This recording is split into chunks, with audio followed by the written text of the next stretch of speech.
이 군함은 221명의 영국 여성 포로를 태운 채 호주로 향하고 있었습니다. 그들 대부분은 배에서 내린 후 이미 임신을 했습니다.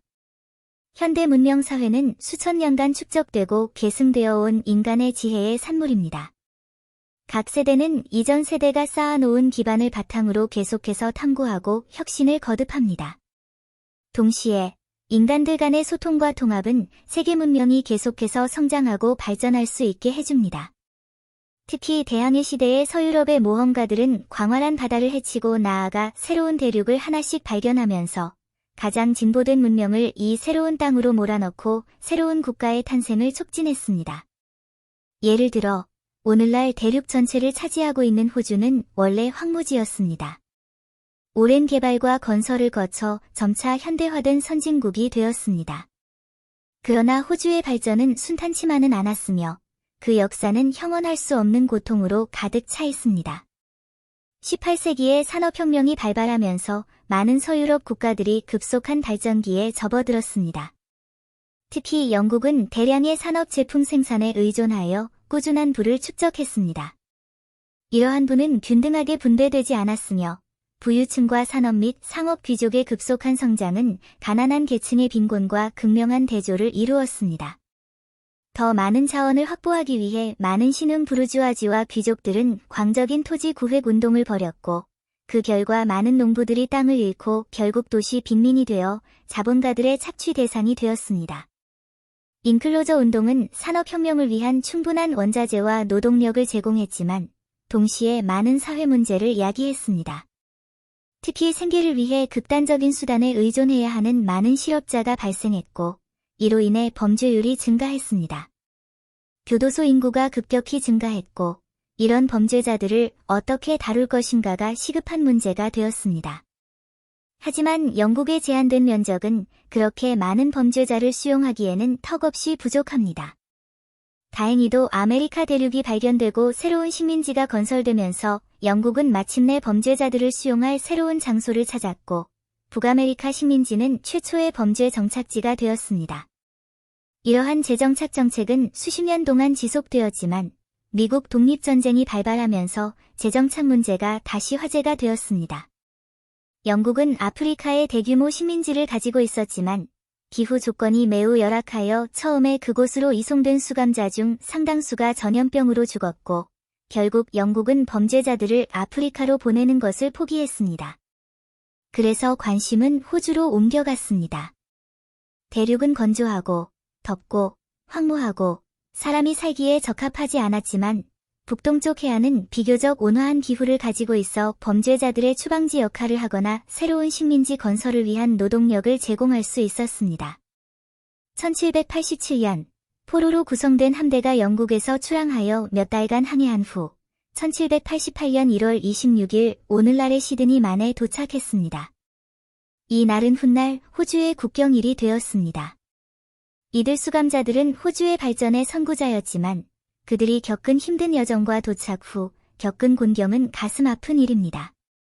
함대는 총 736명의 포로를 태웠다. 몇 달간의 항해 동안 48명이 사망했습니다.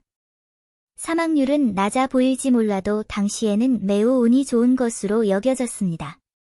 이 48명 중 대부분이 남성 수감자이고 40명이 남자, 3명이 어린이, 단 5명만이 여자이며 모두 노년 여성이라는 점이 언급할 가치가 있습니다.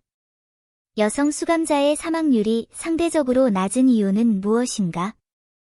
그 당시 장거리 해상 항해는 매우 힘든 일이었습니다. 특히 죄수나 노예를 태운 배의 경우 공간이 비좁고 식량이 부족하며 공기가 탁한 환경에서는 폐혈증과 전염병이 쉽게 발생할 수 있었습니다.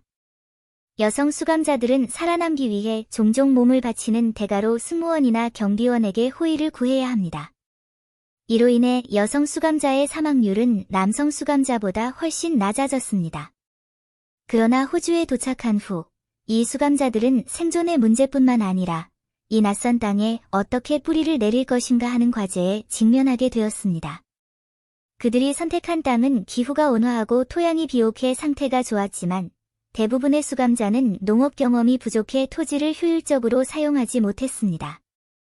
더 많은 수감자가 도착함에 따라 식량 문제는 더욱 심각해졌습니다. 마침내 첫 번째 총독 필립은 영국 정부에 도움을 요청했고, 영국 정부는 호주 식민지에 식량을 공급하고 경험이 풍부한 농부들을 파견하면서 점차 식량 부족 문제가 해결되었습니다. 그러나 식량 문제가 해결되자 새로운 사회 문제가 생겨났습니다. 수감자들 사이의 갈등은 계속해서 심화되고 있으며 폭력적인 사건도 자주 발생합니다. 중요한 이유 중 하나는 수감자 중의 여성이 매우 적다는 것입니다.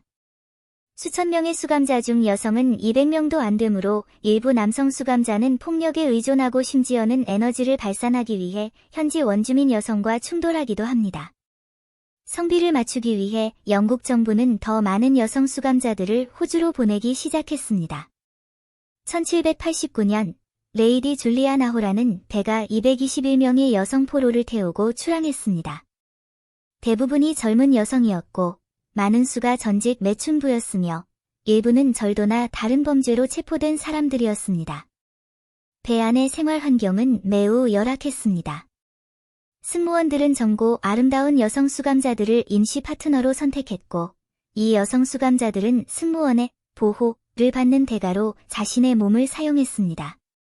항해 중의 선원들은 아프리카 항구에 들렀고, 여성 수감자들은 그 시간을 이용해 돈을 벌었고, 수입의 대부분은 선원들의 주머니로 들어갔습니다. 이러한 상황에도 불구하고 시드니에 도착한 후 사망한 여성은 5명에 불과했지만 대부분은 임신 중이었습니다. 수년간의 개발 끝에 호주의 여성 인구가 급증했습니다. 단 몇 년 만에 호주의 여성 인구는 24,000명에 달했습니다. 그러나 남성 수감자의 수에 비하면 여성 수감자의 수는 여전히 소수이다.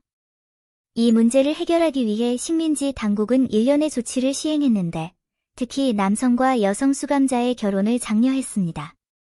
특별한 의식을 통해 남자 수감자들은 여자 수감자들과 결혼하고 자유를 누릴 수 있다. 이 조치는 성불균형 문제를 효과적으로 완화합니다.